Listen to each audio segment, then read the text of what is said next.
All right, so welcome to Rocky Mountain Angular. Thanks for coming out. This is our first time we've been down here at Slalom Consulting, so I want to give another big shout out and thank you to Slalom for hosting this down here at this location, in this beautiful building, in this great space. So who has heard about Angular Denver? A few of you? All right, who's bought a ticket for Angular Denver? A few of you? All right, great. So interesting thing here, just to kind of give you a little bit of history of what's been going on. We did an event back in January called an Evening of Angular. So we brought out Joe Eames and Aaron Frost, and they came out and spoke, and we had a great time. It went really, really well. I think about 150 people or so showed up. We did the same thing again with Dan Walleen and Chuck Wood in April, and that turned out equally as great, and we really enjoyed having them in town. So what happened when it came to July, we had, I think, 8 speakers that were all really excited to come to Denver all at the same time. And I'm trying to figure this out, going like, well, actually, we can only do 2. That's it. Actually, that's what Ann was telling me. We can only do 2. And of course, then I said, well, no, that's not true. We could do all 8.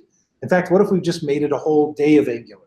And so that's where we decided to go ahead and do a 1-day conference called Angular Denver. And then we're also doing a couple of workshops with it. So if you haven't gotten tickets, you just missed the early bird pricing. I think that finished on Friday. Or Saturday is when the rates went up, but the tickets to go to the conference are only $100. Okay, and I'll tell you that the food alone is $65. Okay, for the hotel. So you do the math plus the audio and some other stuff. We're not doing this to make any money, and at the end of it, what the goal is to be able to generate enough funds from this that we can go ahead and make a donation to a local charity that works with kids and technology and makes a difference here in Denver. So that is our goal. In a combination between the workshops and the conference, we're confident that we should be able to raise at least $10,000 for a local charity, and we're going to basically have them come to the conference unsuspecting, and at the end of it, at the end of the night, we're going to give them a check. So I'm really excited to be able to kind of prank them, not prank them because it's really real money, but really surprise them, right, with this. So we've got, let's see here.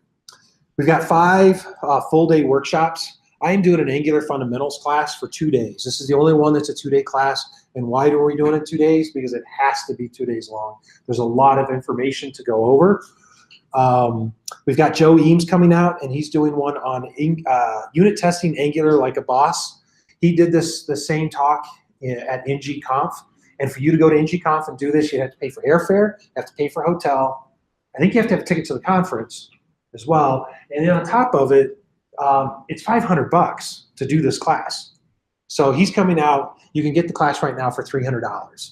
I have actually sat in the class. I was an assistant to his class this past ngconf, and it was amazing.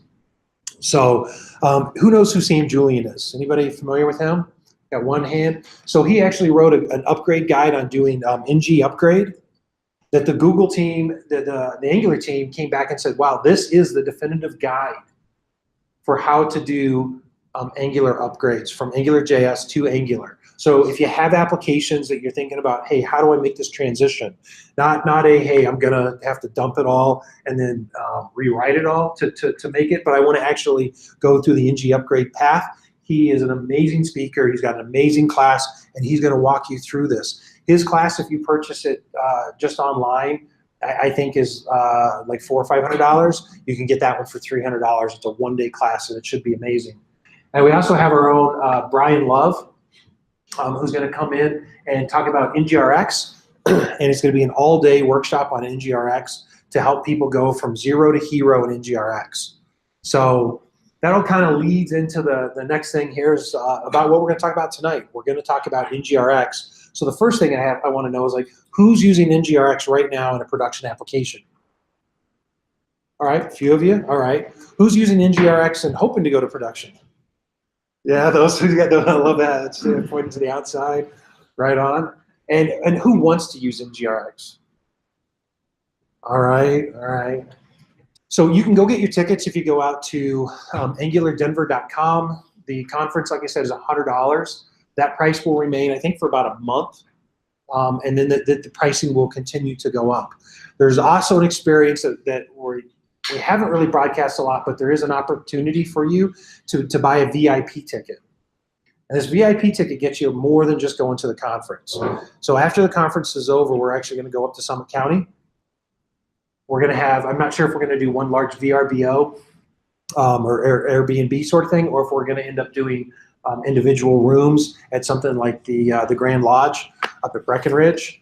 And we're going to spend Saturday night there. We're going to go up there and we're going to do a bunch of activities, dinner. It's an opportunity to hang out with the speakers that are coming in to Denver. So actually, I didn't even cover the speakers very well, did I? No. All right. So name a few. Joe Eames is going to be there, obviously, since he's coming in for the workshop. We've got Mike Ryan. Does anybody know who Mike Ryan is from the ngrx team? So he's one of the maintainers of ngrx. He has family here. So he's a really great guy, super excited to come back here to Colorado and see family and come speak. Sam Julian is coming out and speaking. We've got Keith Stewart with Samantha. They'll do a really great tag team sort of talk. We got Chris from Scotch.io with Otto.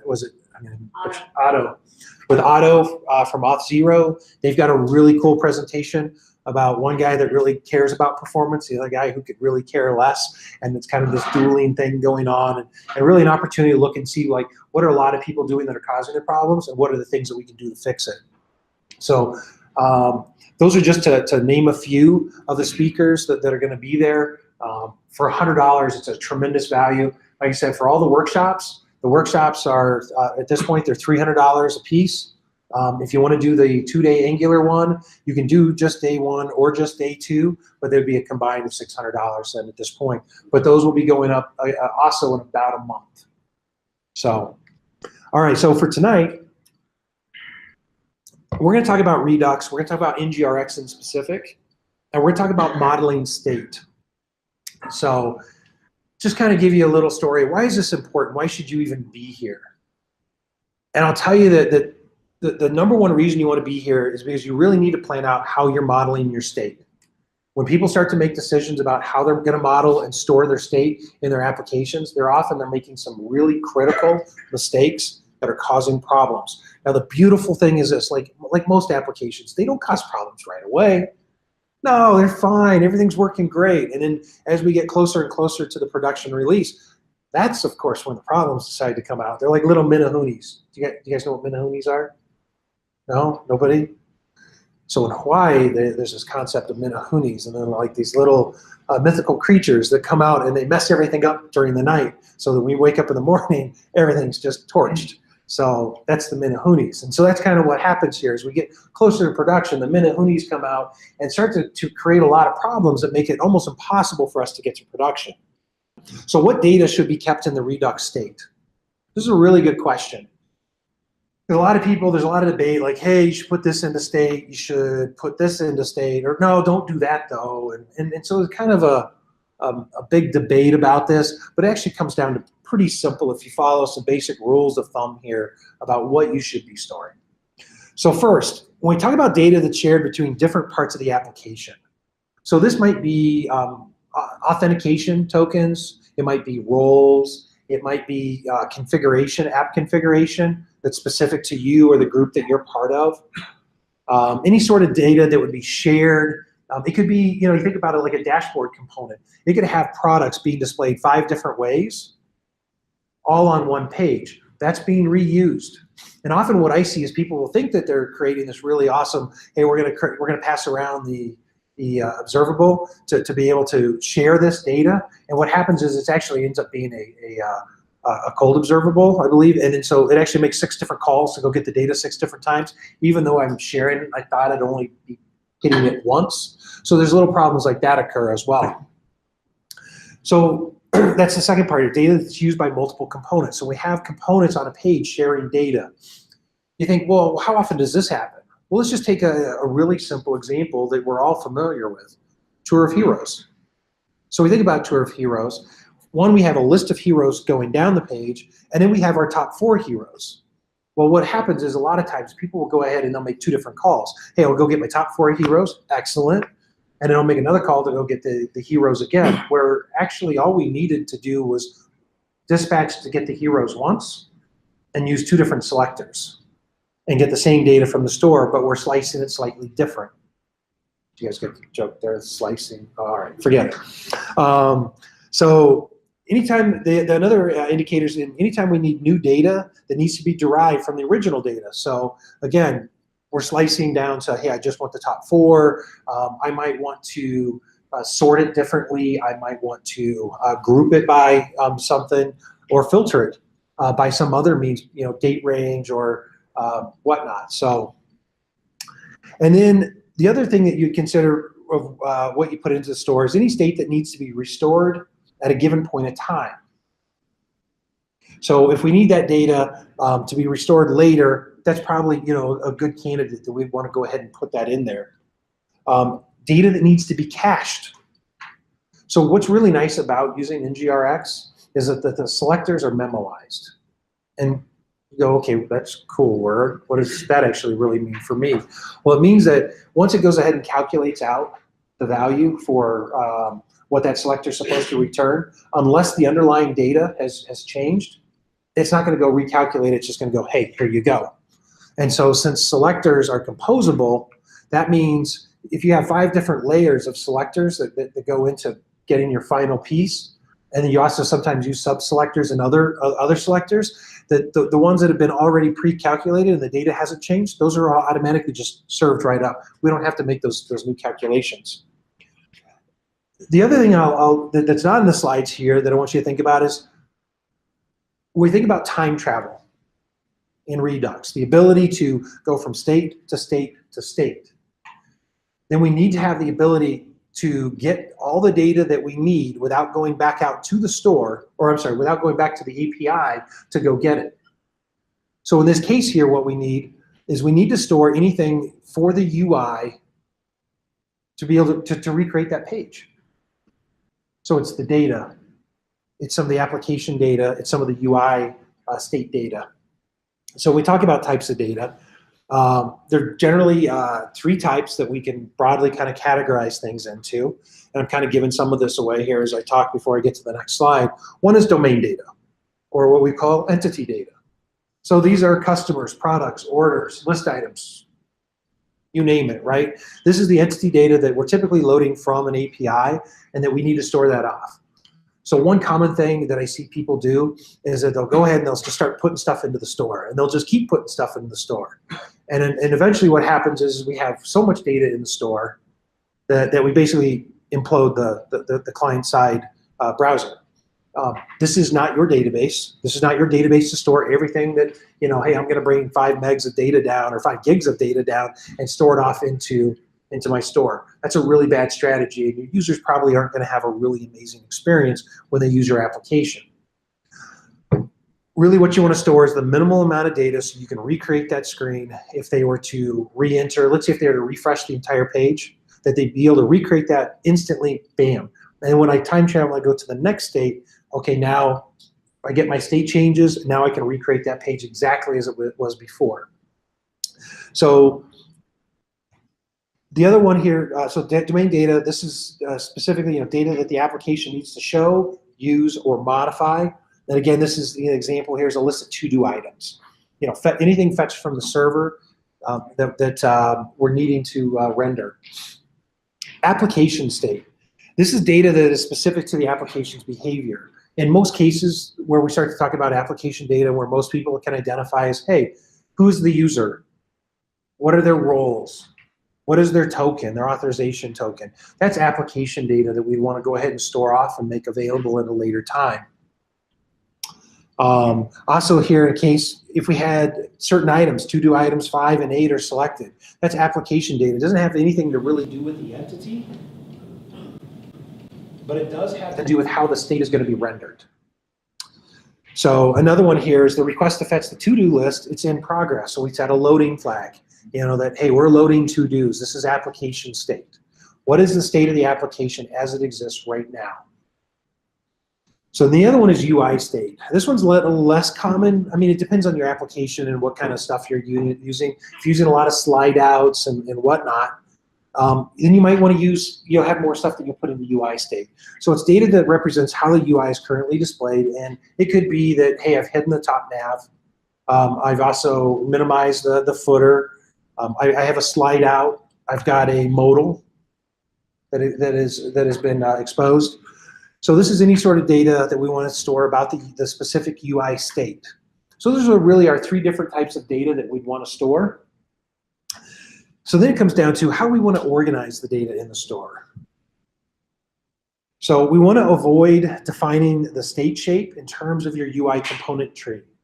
So what I mean by that is, I think we have it. No, we don't have the example there. So we want to define the state shape in terms of domain data and the application state, not in terms of saying, okay, so I'm going to create a store called UI sidebar, and then I'm going to put then customer data inside of that, and then some app UI data or application state data in there as well. We don't want to do that. We don't really want to nest a whole bunch of stuff. We don't want to define it in terms of the actual, like, what's going on in the UI. We want to store what's going on in the UI, but we don't want to then make that be part of the actual structure of how we're trying to save it. Because the to-dos don't really belong to the sidebar, even though they might be displayed in the sidebar. Because what you think about today is, you're like, okay, I want to-dos in the sidebar. That's the only place we're ever going to do it. But then inevitably what's going to happen is the manager's going to come along and go like, no, hey, that's really nice, but we'd like to-dos on the dashboard too. Now what do I do? Now I got to go refactor. I got to go clean some stuff up. So here's really the idea of what we want to see people do in terms of what kind of data we store and how we store it, organizing it. You see here I've got domain data 1, domain data 2. I got my app state 1, app state 2. And then I might have something for UI that's saying, okay, UI sidebar.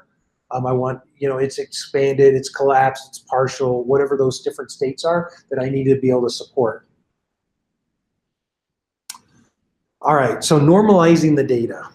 This is probably one of the trickiest things for most people, because JSON is beautiful, man. Like, I can take it and I can have orders with customers joined together and products, list of products for it. Everything's great. And it makes it really easy to work with when I go to render my UI. I can just enumerate over my orders and then say, yeah, hey, for this order, give me the list of products and who's the customer. And it makes my life really, really simple. And so like here in my example, I'm doing blog posts. So I'm like, all right, I've got my ID, my author. That's got a user in it right there. That points to a user. That's cool. I got my body, and I got comments for this blog post, and that has an author, and then it has the comment. And so you think about, when I go to render this is really nice. This is really simple to work with. Again, this is before the Minahunis like strike in the middle of the night and show you really the fallacy in this logic. So this data structure is complex, and the data is repeated. So what you might not notice here is I've got user 1, user 2, user 3, user 1. So what happens when I go update user 1 and I actually fix the misspelling of user 1's name? Any guesses? Basically, I have to repeat the whole thing. I got to do it twice. I got to go, well, so what's beautiful is this. I got to go find all the places I know about. But I don't know about all the places you put it too, and you. Like, as a team, then it just makes our life really very difficult. Now I got to go figure out all the different places that we've attached user data within our store. What does that do to our reducer? It makes it incredibly complex. I now no longer have the beauty of a one-line reducer. I now am the proud owner of a 50 to 100 line reducer. That is very difficult to test, and it's a huge challenge. And this is only the Captain Obvious issue that comes up. So it's very difficult to update, as we talked about. Nested data increases the complexity of the reducer implementation. So much so in the demo code that I'm going to show you here, I didn't even realize it, but I started mutating my data accidentally. All I was trying to do was update a single nested object and try to get it right. And I started mutating. And then here's the great part. Before I went to go do this talk at a national conference, I think it was about 8 hours before I realized, finally, after working on this to finalize it, up to it, with less than 8 hours to go, I realized all of a sudden I mutated and I didn't know what to do. So I left it. Why did I leave it? Well, really the real answer is because if I can do it, having been a developer for the last 20, 25 years, how easy is it going to be for everybody else? It's going to be fairly common. And so I think there's a bigger lesson than me just fixing it. And so I want to show you like how easy it is. So we'll take a look at that. Here's the thing that you might not think about: unnecessary rendering. So let's say we don't mess things up. It's possible. And we don't mess it up, and we go ahead and we go ahead update this property that's nested, let's say like 6, 7 levels deep. Let's make it fun, right? Now I've got a really nice component tree because I'm a really great developer. Okay, I'm doing container presentation models, right? And then I got it. It's, you know, the order, then it has the line items, which then has the product piece, which then has this other thing attached to it. So I've got all this nice object hierarchy. My components are really like, when I say object hierarchy, I really mean component hierarchy, right? How I'm rendering this out. And all my components are super, super simple. But what happens when I change that one property down at the bottom of the deal? It forces all of it to re-render. Now this might not be that big of a deal, but in most cases it is. And then we start to come into new problems. This is where those Minahunis start coming out. We're wondering why we're starting to see some really bizarre errors. Who's ever gotten the values changed since last checked error? Yeah, isn't that, I love that one because it tells me right where it's at, right? No, it doesn't tell me anything. And on top of it, I didn't touch anything. I didn't do anything. All of a sudden it just fires off. And I'm like, half the time it's because when the form's loading. And I haven't even began to make any changes. So we want to avoid this. We want to avoid any unnecessary rendering as our object or as our component hierarchies get more complicated. This can be a very big performance issue. Let alone, you know, the last one that we didn't even put in there is just having to go update that and find that data in all the different places. All right, so before we get into the how are we going to fix this? How are we going to do this? Do you guys want to take a look at a little bit of code here and kind of see what the initial look like? All right, great. All right, so let's get this out of the way for right now. All right, so here I've got a nice little reducer. You can see it's a standard reducer, and you know this because I'm using arrays. Okay, and you're like, well, that doesn't make any sense. Well, because what we're going to show you on the how in a minute, you won't be using arrays anymore. We'll be using dictionaries. We'll be changing up how our approach is. And so you can see here, though, when I have my load success come in, I'm returning my state. So I'm spreading my state, and then I'm spreading my payload, and I'm combining what the old state was with the new payload of data that comes in. Fantastic. We're golden, right? But here's the whole add comment. I think this is all it was. All I'm trying to do is just add a comment and get it to update and work.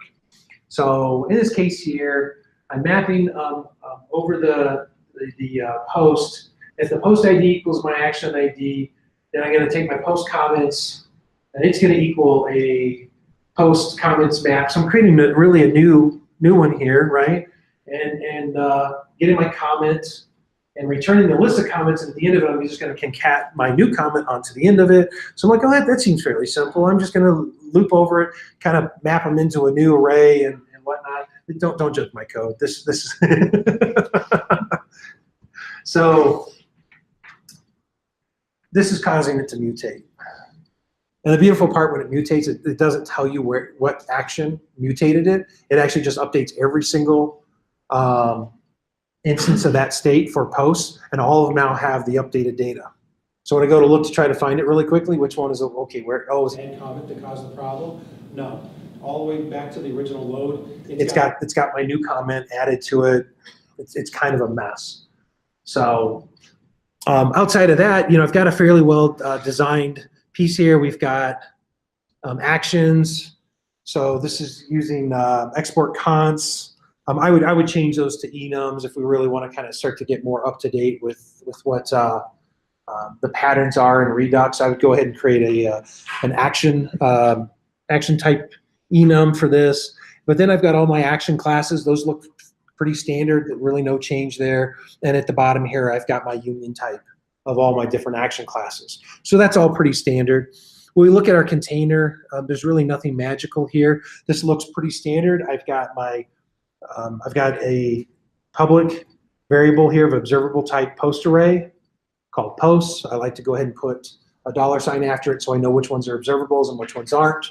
That especially comes into play when we're starting to deal with forms and sending data back up to the parent container. But here you can see on my constructor, I'm going ahead and setting my posts observable to equal store select on posts. And then I'm dispatching here on my init to go ahead and go load the post. So nothing too complicated there. And on my components over here, I've got my post component. So this is my child's presentation component. His only job is to go ahead and render data, make it look really nice. And if somebody clicks on something, I might output an embedded event up the chain, back out. But otherwise, I'm just getting my data here. This is actually a big no-no. That code does not belong there. Presentation components don't know anything about stores. They don't know anything about services. They just get data handed back down to them. In the case where we'd want to do any sort of update or whatnot, we'd go ahead and emit that back up to the container component. All right, so outside of that, we've got our container, our components, our presentation components. We got our effects over here, pretty standard, nothing too complicated there. So great. So really the main thing to notice here is that this right here is a really nasty mess of code.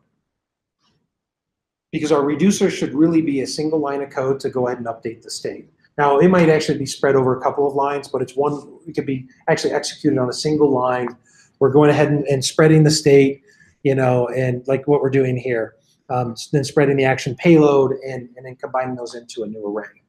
That's how simple your reducer should be. So when you see code like this, it starts on line 25 and goes down to 33 there, that should be an indicator for you. I have something wrong. Your reducer should not be complex. If it takes you a little more effort to start testing your reducer, whether you're writing them with Jasmine or Jest or whatnot, and they're not really simple, it's a good indicator that you've got a problem. So great, I'm telling you don't do this, so tell me how, right? Because it's one thing to go, hey, don't do it, but what's our alternative? How should we approach this? Well, I want you to think about the data that you're putting in the store as your database. It is your database so that you can recreate the UI exactly as it's supposed to be in that state. So I can time travel from the loading state to the loaded state to the next state and so on and so forth, okay? So if we treat it like a database, each type of data gets its own table. We no longer try to nest data and create relationships that way.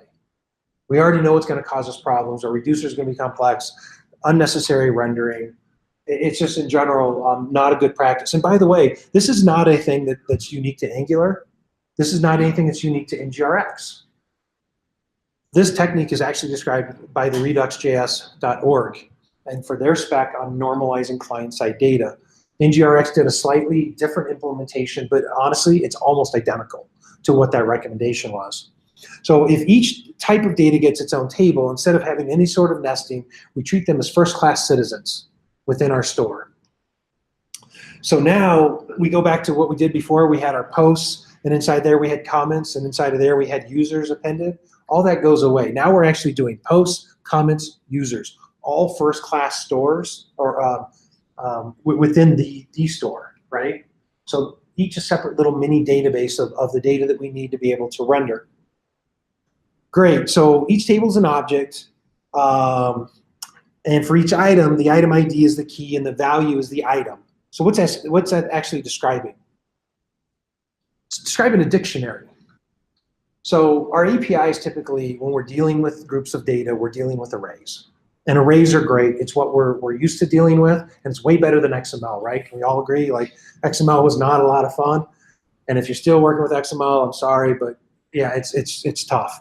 So what we want to do is get away from arrays, because when we go back over here and we lay our data out like this, arrays aren't really good for creating relationships. So what do I mean by that?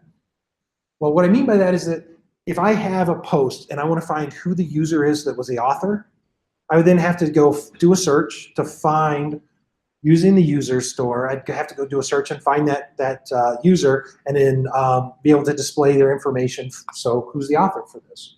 And I have to do the same for comments. Now that's not that big of a deal if I'm displaying one post with a couple of comments.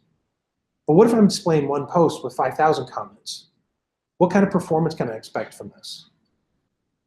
I can tell you it will be lousy. It will not perform well. It's not a pretty task to go do. So there's got to be a better way. So that really comes down to dictionaries. So with dictionaries, what we're doing is we're taking our array-based data and now we're converting it over to a dictionary where my ID, whatever my unique identifier is, that becomes my key. So we're just talking about key value pairs here for a dictionary. So my key is whatever my unique identifier is, and my value is my full object. Okay, so now if I want to find the user or the author that has a user ID of 55, okay, great. I get the users from the store and I say, square brackets, give me 55, and it instantly pulls it right out of there. There is no filtering, no searching, no finding, nothing. It's just instant. I can find my data. Now I can start to create relationships using selectors. And I can match up my data very, very quickly. So how does this actually work? Well, the way to implement this is that we go ahead and create our store called posts. And inside of there, we create a property called entities. Notice there's no array data here. We're not dealing with any sort of arrays at this point, but I've got an entities property, and inside of there, post 1 is its ID, and then I'd have all the information for post 1 for that object. Post 2 is an ID, and then it would have its object. Okay, cool, great. The one problem about a dictionary is well, how do I maintain the order? Because the order of the data that it came down, it might be sorted. It might be prioritized, and we need to maintain that. So we take the item order, and it's stored in an array containing the item IDs, and it's just simply called IDs. So it is either a string or number array, and that stores our natural order. So when we go to rebuild our data and get it, because here's the problem, when dictionary data is great for creating relationships, but when I'm actually ready to render it, rendering and doing an ng4 across a dictionary doesn't work. It's not enumerable. I'm not able to iterate over this and then be able to display. And then plus the IDs aren't really in the natural order of how I want them anyway. So it's just going to kind of randomly put data into it based off of what the key order is, not the order of what we want for the data. So by storing the IDs off into the array, then we can enumerate over those and then pick each data element off the dictionary and return those as a new array. Great, so this sounds really easy, right? You should be able to do this. I mean, it shouldn't take a whole lot of code to go ahead and bring this all together. So now every time you do a load, I need you to go ahead and create an entities deal, and then I need you to map your object, enumerate over it, the array, and go, no. This would be a nightmare, right? Imagine if you had to do this for 100 different entities to bring this all together. So there's actually a library for this. It's called ngrx entity, and it does all the heavy lifting for you. You don't have to sit there and map things back and forth. It has a default set of selectors for you that will help you get data in and out. Or actually, really selectors are for getting data out. The adapter will help you get the data in and get it into the format that you want. So the real reason for using this library is that these related items are referenced by ID. We're able to quickly create relationships. We're able to quickly find the data. There's no looping, none of this stuff. Now what we're doing is we're storing things by key. So where before we had our post and I had an author, which was another object, right? Now I can go ahead and reference it. I've got a user store. I have user ID of 1. It's got the name and the user ID and all that on it. But now when I go to render this and I want the author, you can see I go get the post, I go get the user, I'm able to match those up really, really quickly. So ngrx entity really comes to save the day. Now what's great about this is when I originally gave this talk back in October, it was not even released yet. And luckily about 10 days later, it did get released, and I was really happy about that. And then, so the ngrx team wrote this. I had no part of it, by the way. I just saw what was going on and realized that this is a really powerful mechanism for us to fix some of the problems we're seeing with our nested data and how do we manage these relationships. So with this, the adapter is really your big gun here. It's the one that does all the work. So instead of having to try to figure out the entities and mapping things to dictionaries and maintaining that order of IDs, now imagine this. What if you actually need them to be sorted in a particular order so that all the entities were put in by last name? Okay, that was a sort order. Could you imagine trying to have to sit there and maintain and figure out, crud, we're inserting a record here, and their name is something right in the middle of the dictionary, like the last name is Lima, right? And you're like, okay, well, where do I start? How do I insert this in there? It does all this for us. We don't have to do any of it. And we'll go ahead and find the right spot to insert that record into and maintain that order for us. So the adapter provides methods performing operations against our store. Okay, so basically it gives us, I believe it's like 7 methods here. So it allows us to add, remove, and update our store with a single call to the command. We give it the old state, what our payload is, and then it's going to do all this for us underneath the covers. So here are those instant methods. We have add one, add many, add all. Where people mostly get confused here is between add many and add all. Add many basically appends to what's already there, where add all takes what's ever there and wipes it out, and now we're inserting new data.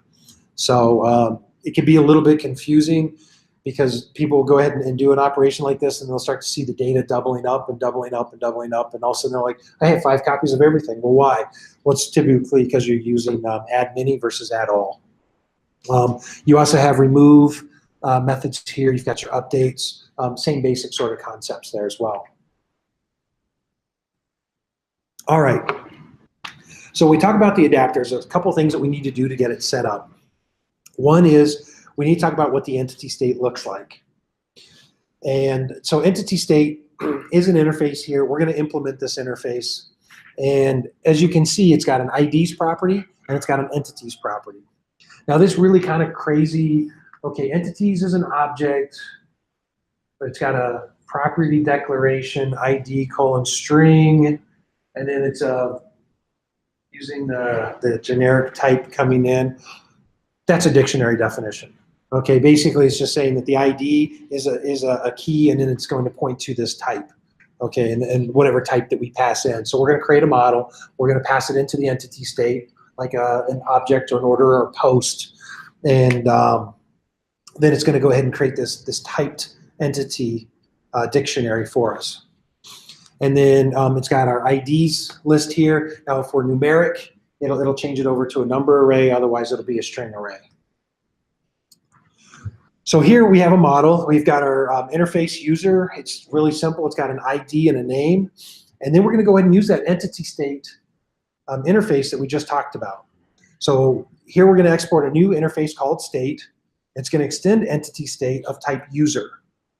Okay, so now it tells it, hey, it's going to be of type user. It's going to look and say, hey, based on the fact that we have an ID, I'm going to go ahead and we're going to, my IDs is going to be of type string. And then I'm also adding an additional property here. So this is where things get a little bit muddled from what I told you earlier. So I told you that if you have UI state or application state, and this is really application state, that you'd want to put that into its own store. But the entity, ngrx entity, gives you the ability to add some additional state properties that might make sense for you to go ahead and put them a little bit closer to the action, if you will. So think about this. If you had 6 different entities all loading, you'd have to have a orders loading, products or loading, all these different properties that you'd then have to go get selectors on and go check and find, and it can be a little bit difficult. Same thing with do we have an error? Is it an error with products? Or is it an error with posts? Is it an error with orders? Where was the error actually at if we're displaying multiple components? So instead of having to have those be out into their own application state store, This allows us to go ahead and define some properties that are very custom to this entity. So the three that I most commonly see is that we'll have a selected ID, we'll have a loading flag, and we'll have an error flag. And in that way, we can watch for those and know that the error that they're experiencing is for posts. It's not for users. It's not for comments.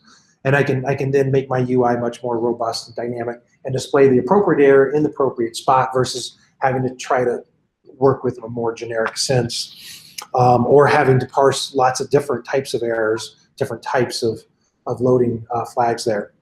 So in this case here, we got a selected user ID. So this creates our state for our reducer here. So then we get to our entity adapter.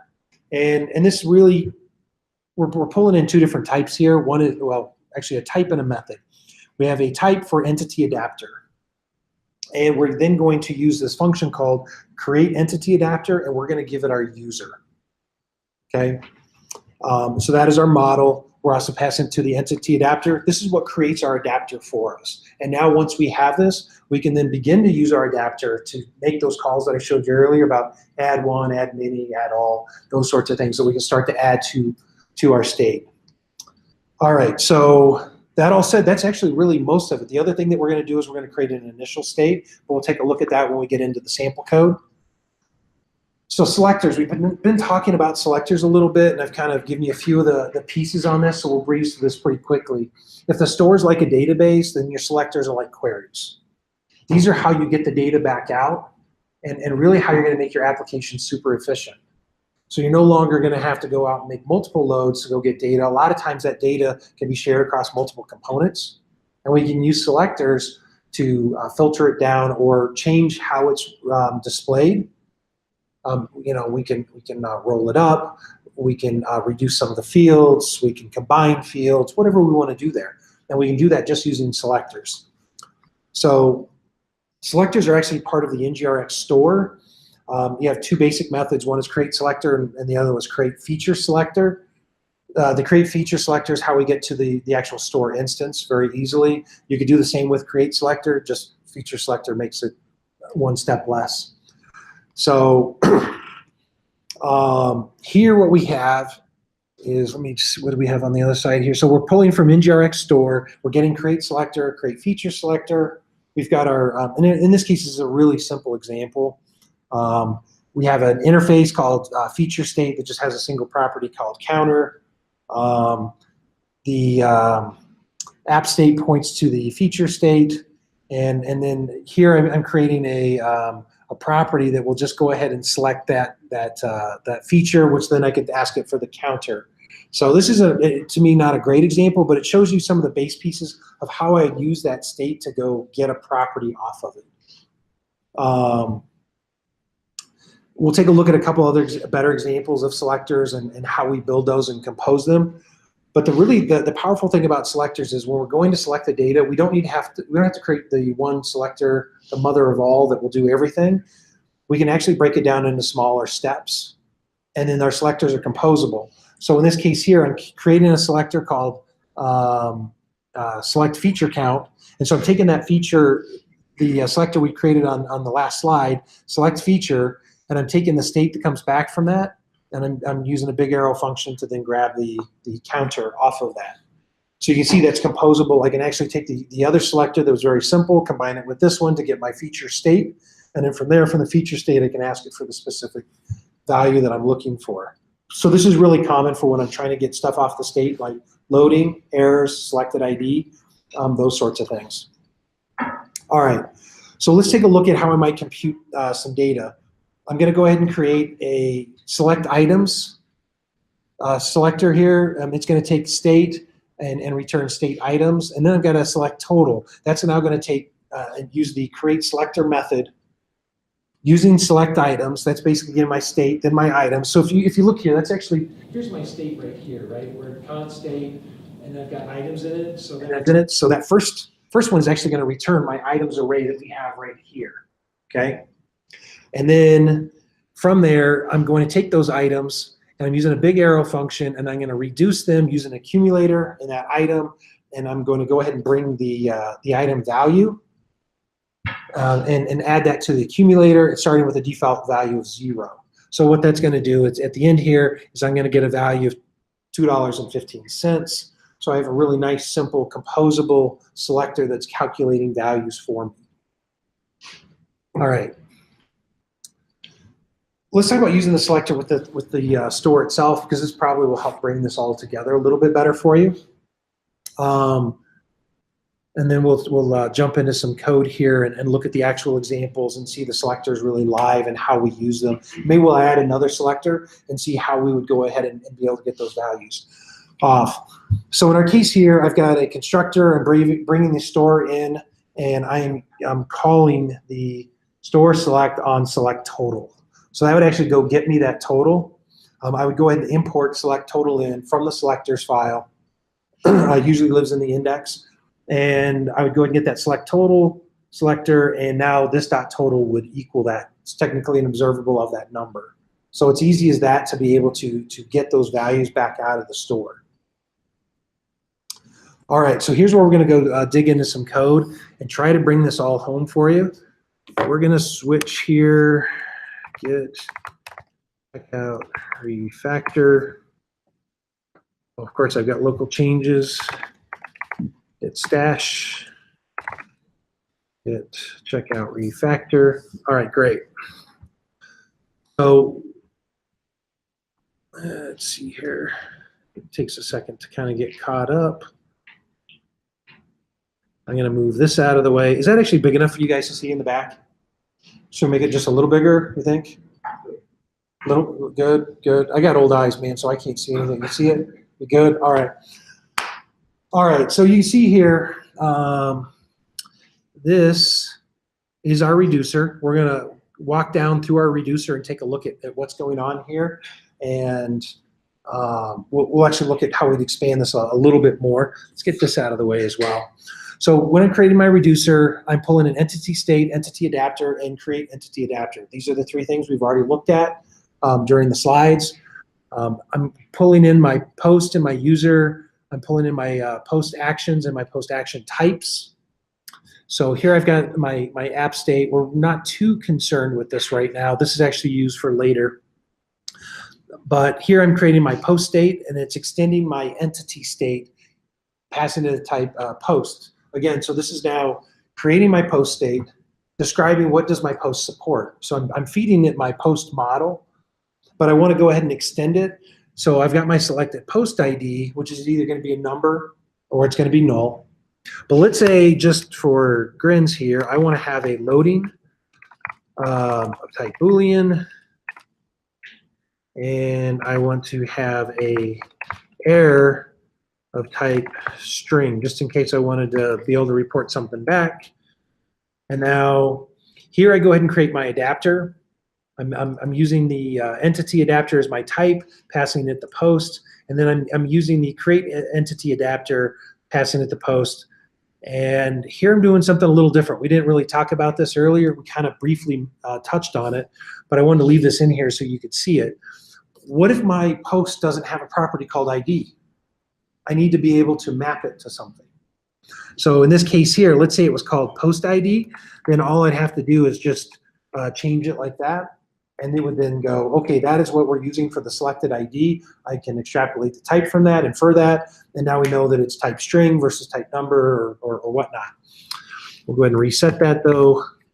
The other thing that I can do here, you wouldn't really want to set this to false, because it's already, that's what it's by default. But using sort compare, I can go ahead and add a sorting function to this so that my posts are always sorted by the publish date. Right? So I'd see the latest ones first, and I wouldn't have to worry about always having to do that sort of filtering. The problem with that is then there's a performance hit that you're going to take for that, so you have to kind of weigh that out on whether or not that makes sense. Great. So the next thing we're doing here is we're creating our initial state. So we tell it it's of type post state, which was defined right up here, and then we're using our post adapter to call get initial state, but it's complaining right now. It's actually not valid. And the reason being is we're not telling it what is the valid state for the two new properties that we just added. So I want to set loading to false. and I want to set error to a blank string. So now it actually type checks out. We're all totally good. We're giving it all the values that it's expecting. Great. So now I've got my reducer. The reducer's done the same way. I'm giving it a state, and I'm also giving it an action. It's going to default to the initial state, and it's going to return a post state. So we're switching on our action type, and we're doing the same exact thing. On a load, we're going to go ahead and spread whatever our existing state is. I might actually take this to another level and say, hey, when I call load for posts, what happens if the user looks away and the posts and it errors out, the growl goes away, and they look back, and there's data there? They're going to assume that nothing went wrong. So what I like to do is say, okay, look, let's take this adapter, and I'm going to say let's not that one. Was it the post adapter? I'm going to go ahead and remove everything that's already in it, and I'm going to go ahead and pass it the state. Great. So I can go ahead and remove everything from it, and the next thing I want to do is I want to overload what loading is set to. I'm going to take whatever my state was, remove all the entities out of it, and it's going to return my state now back to me, right? I want to respread that so I can insert it into a new object, but I want to set loading equal to true. And in case there was an error on the prior load, I want to go ahead and set error back to a blank string. Okay, so here on my load success, I'm going to change this from an add mini to an add all because I don't want to have it append to. I want to take whatever data is there and replace it just in case. So I'm giving it whatever the payload is plus whatever the prior state was. Oh, what's the thing that we need to turn off? We need to turn off loading. So now I can come in here and say loading is set to false. And then if we have a fail, I'm just going to go ahead and spread whatever my existing state is. I'm going to set loading to false, and I'm going to set my error to be a very generic error while loading posts. Now, if I weren't using ngrx entity, I would have to have different, I'd actually have to have other effects that would process those actions, setting loading flags on a different store. I'd be setting errors on a different store. It'd be on some sort of application state. But using ngrx entity, I can actually really simplify what I'm doing, that I don't have to go off and use a whole bunch of different stores to really just contain the data of what I need right here around my posts. So that's really the biggest change. Notice here, where are the arrays at? They're not here anymore, okay? So can you still use arrays and not use entities? Sure, absolutely. There's nothing that says you can't mix and match these. I often see people, and I'll get lazy and do this myself, where I'll just start declaring it out as an entity, and it's actually just a single item that's going into the store, and so I'm overcomplicating things. Don't do that. Use entities for when we have array-based data that we need to store it in a dictionary so we can do relational stuff with it. If we don't need to do that, then you may not need all of this extra lifting, right? So coming back over here really quick to take a look at our component. You can see it actually is exactly like it was before.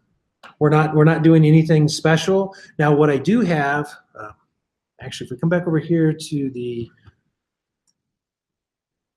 index, I can get the selected ID. I want to do a couple deals here because the other thing that we didn't make available here is get the error and get loading. So I want to get the state, and I can return back the error. I can return the loading flag here. And then I can create, let's just do the loading one really quick. Here, did I mess that up? Yep, okay, there we go. I'm gonna get the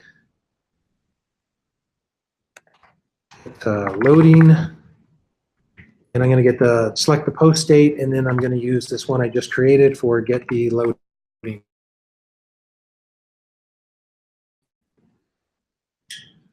Export const get loading. Oh, I have the same thing. So I'm just going to call it loading here. I'm going to get the loading. And then over here on the not that one. I'm on the component here. When I go to load the posts, one of the other things I can do is now go ahead and create a loading $sign type observable type Boolean. And now here I can say this dot loading equals this dot store. The new way is actually say pipe and then select. It probably isn't going to pick all this up, but the post selectors dot loading. So I need to get that imported and whatnot. We're kind of running out of time here, but you can see now I can add these additional properties. I can select those very, very quickly. I can now start to work with being able to find by a particular ID. So in this case here, I don't think I actually put together an example, but if I wanted to get on my selectors, if I wanted to get a comment, like if I had a comment reducer, I could use that comment reducer to say I need to load comments by the post ID. Now I can grab the post ID from the post store and then say give me all the ones, and I can do a filter just to get all the comments for this given post. Or if the post actually has just the comment IDs with it, I can just enumerate over those and then pick those values up and shove them straight in. Very, very quickly, very easy to do. All right, so that all said, we're running up right at an hour, so I'll take a few questions before we get done. Yeah, go ahead. Can you go back to your post reducer real quick? You want to go back to the post reducer? All right. Look at the adapter there. So like there's post action code, you're doing a spread off the return remove all. Yep. Is that the way the adapters work? Is that are they mutating state or they return back? No, so it actually has nothing to do with the adapter. So what happens here, the adapter will go ahead and return my state back to me. But what I want to do at this point is I want to go ahead and use the spread operator so that I can say, okay, that's great. I'm going to take the state that's returned from the remove all. I'm going to respread that, put it into a new object, and then anything that I add after that line, loading, error, whatever that property might be, is now overriding those values. So you don't need to spread on the state passed into the You know, that's a good question. The typical standard, the way we see it, is to go ahead and spread it so that we're putting it into an object. I'm not sure that we can actually return, because we're getting a new state at that point. And now I want to take that new state, spread it again, so I can then overload these other values. So the risk is if I don't do that, is that it's not reapplying those to this new object, because it's an object itself. I just didn't need to spread the state. I don't need to remove all. Or are you talking about this, putting this state in? This one does not need to be spread, because it's going to take it. It's going to take whatever that existing state is, and it's going to return a new state. Yep. Any other questions? When do you decide to introduce ngrx? So the rule of thumb on the question is when to decide to introduce ngrx. That's a really good question, because we usually see people do it way too early, and on applications that are way too simple. It's one thing if you're just going to go at home and you know, academically learn this, and you're going to do Tour of Heroes with ngrx, but that's not appropriate in a production environment. It's overkill. You don't need it. It's not that complex of an application, and you might want to look at something like I would probably defer to something like services with subjects, so that I could take the data that's being returned, put it into that subject, and we could subscribe, you know, we could get instances of that subject. When it starts to get complex is really the #1 answer. When the application complexity starts to get nasty. So what I see typically is people start shoving data into something called, session service, right? It's usually our friend, great, starts out holding a few things about authentication, and before we know it, it's 600 lines long with a really long header warning at the top of it that says, do not touch. Did I look at your code? I looked at your code? No. I have been guilty of this myself, and I've been caught into this problem. And so it's not uncommon to see this sort of really mega service that starts to create problems. Other indicators, if I have really complex logic. So one of the talks that I'm working on right now is, hey, when to use ngrx when it doesn't have anything to do with entities at all. So a really good example is this website I was looking at that had tags. It had a list of tags, And depending on, and was showing posts, and depending on, in the default mode, it would show you a default list of tags. But then if you selected one of those tags, it would filter the articles, and then we'd have to get a new list of tags that are unique based on the articles that are still showing. And then I could also type to filter for tags on top of that. And so when I opened up this initial page and looked at it, I was like, holy moly, this needs a warning. Don't touch this code. This is like very volatile, very crazy to try to maintain. Trying to like follow it all was just a nightmare. So I was like, all right, well, time out. Let's do this instead. Let's move this over to ngrx. Let's go ahead and create a model. Let's go ahead and create a reducer for the different types of what the filter is. And then I'll have a tags, I'll have my default tags, being listed in the store as well. But then what I can do is based off of what the filter is, I can inspect the filter and say, hey, if we have no filter at all and no tags have been selected, then go ahead and return just the default tags that are already in the store. Cool, really easy selector there. But otherwise, if we have a tag selected, now we need to have a selector that enumerates over the articles and gets all my unique tags there. So I have a separate selector to get unique tags based on articles. See my point here? I was able to reduce the complexity, get it out of the component, and push it down into the selectors where it was very easily tested, it was composable, and very manageable. It still wasn't, like super easy, but it was actually got to the point where it's really manageable and maintainable. I wasn't worried about if I go in and start making changes, it's going to blow up. So that's typically, if you're not reducing complexity, you're using the wrong tool. Any other questions? Ken? Talk about changing your action types from constants into enums. What's the advantage there? The advantage is there, it's a lot easier to pass around. So what I don't like about using constants is that, let's say, let's take a look at our reducer here. Typically then, what did I do here? Oh yeah, see, these are actually by classes. When I want to go look at types and I want to figure out what type is being used, it's a lot easier to pull in a single value, and then I've got all those in one. Versus this is kind of when I look at. Oh, see, this is why, because I did change this one over. This is a lot nicer, cleaner to work with. It's a lot easier to look at. So am I using my types here? Yeah, so I got my post action types .load. So when I go to create another one, I can see a list of what all my options are. I had a single import up here for my post action types. Instead of, I would have had to load every single constant that I wanted to support in my reducer. All caps is I'm not a real big fan of.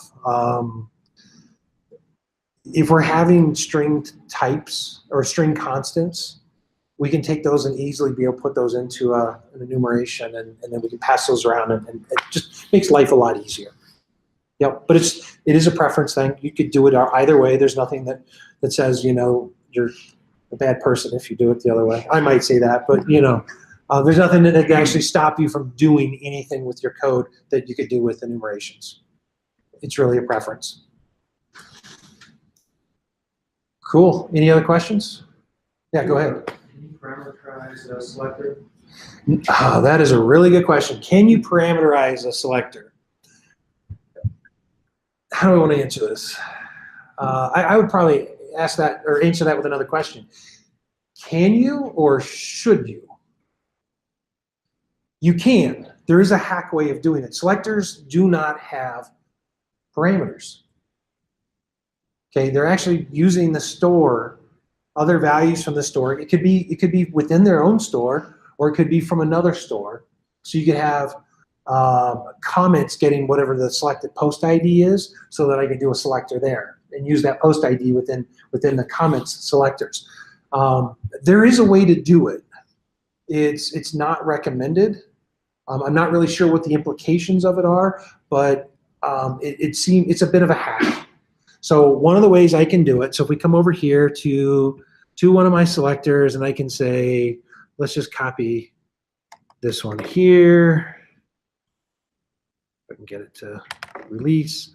selected post ID 2. So I want to get the post date, I want to get the selected ID, and let's just say I wanted to then have another, I'll do this. Actually, no, let's just do this slightly different. All right, it equals, or we'll just call it other ID here. I'm creating a big arrow function, and inside of here, I'm creating a new function that would have the state, the ID, and big arrow, and basically say if other ID is greater than the ID given, or whatever crazy logic I wanted to do there, then return other ID. I just parameterized it.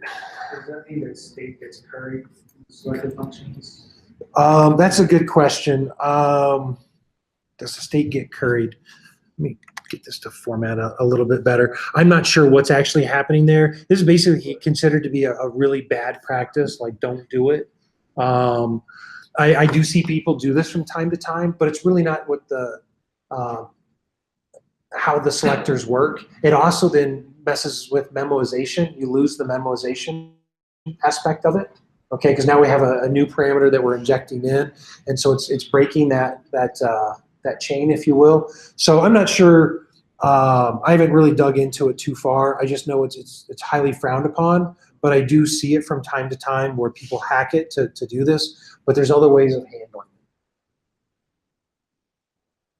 it. So in large part, what we see is people try to enumerate over a list of orders, and then they want to then get the customer ID off the order, and then pass that to the selector for the customer, right? To get it by this ID that I'm passing in. But there's actually better ways to handle this than trying to do that, right?